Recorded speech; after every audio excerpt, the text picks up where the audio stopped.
Alrighty, hopefully you are familiar with graphing lines in y equals form.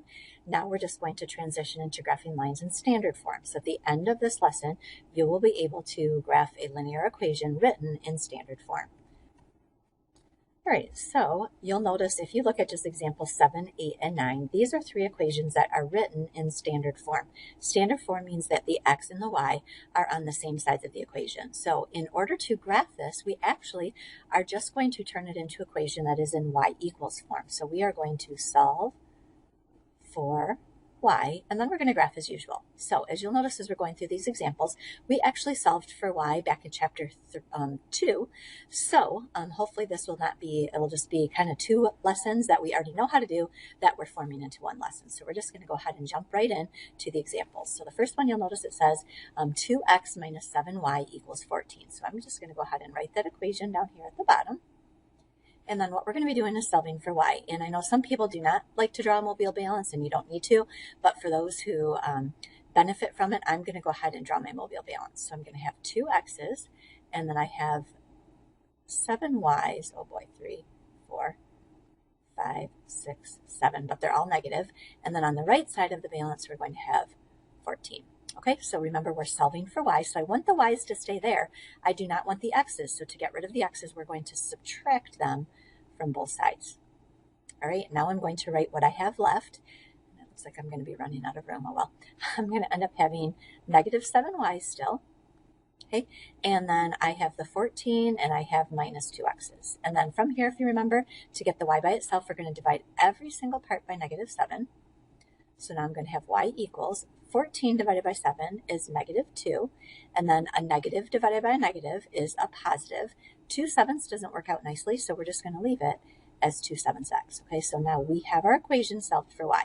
So that was the old part, and actually this is the next part is the old part too, because now as long as you know how to graph a equation that is in y equals form, you're all set. So if you recall from the previous lesson, we are going to circle the b, the part without the variable on it. So we're going to start at negative 2. So my y-intercept is going to be negative 2.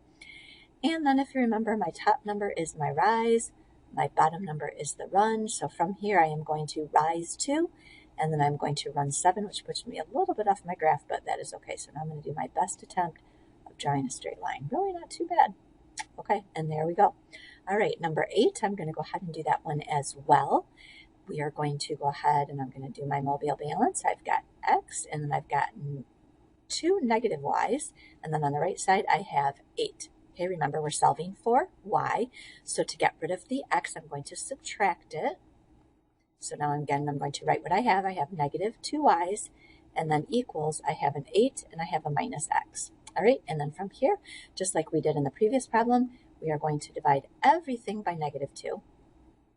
And then when we do that, I'm going to have y equals 8 divided by negative 2 is negative 4.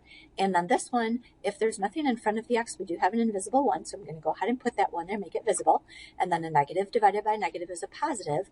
1 divided by 2 does not work out nicely, so we're just going to leave it as 1/2 x. And now we once again are all set to graph it. So we're going to start at the number that does not have the variable on it. That's going to be our y-intercept. So we're going to go down to negative 4 and put an answer. And then my slope is 1/2. Remember, the top number is the rise. The bottom number is the run. So from here, I'm going to rise 1, and then I will run 2. And then I'm going to go ahead and graph it. Okay, and then again, I would look at on this problem 7, the slope was positive, so my line should be increasing, which it is. And on number 8, my line is also has a positive slope, so it should be increasing as well. So now I'm going to have you pause the video. I would like you to try number 9 and then come back and see how you did. Alrighty, welcome back. I'm going to go ahead and use the right side of my screen here, and I'm going to go ahead and start drawing my mobile balance. 3 x's, and then I have 5 y's. And then on the right side, I have negative 15. Okie doke. We're trying to solve for y, so I don't want the x's. So to get rid of them, I'm going to subtract them. There we go. Now I'm going to write what I have left. I have 5 y's on the left side. On the right side, I have a negative 15, and I have negative 3 x's. And then from here, to get rid of that 5, we'll divide every single part by 5. Just 5, not negative 5. There we go. All right, so I'm going to have y equals negative 15 divided by 5 is negative 3. 3 divided by 5 does not work out nicely. I do notice I have a minus there, so I'm going to bring down my minus, and it will be 3/5 x. So from here, we're going to start at the number that does not have the variable on it. So we're going to start down at -3. And then from there, here is my rise, here is my run. But notice this is a negative.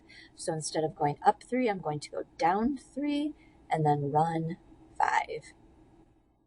And then I'll go ahead and draw that. There we go. And then if I just look, my slope was negative and my line is decreasing, so I'm good to go. So hopefully now you can graph a linear equation written in standard form.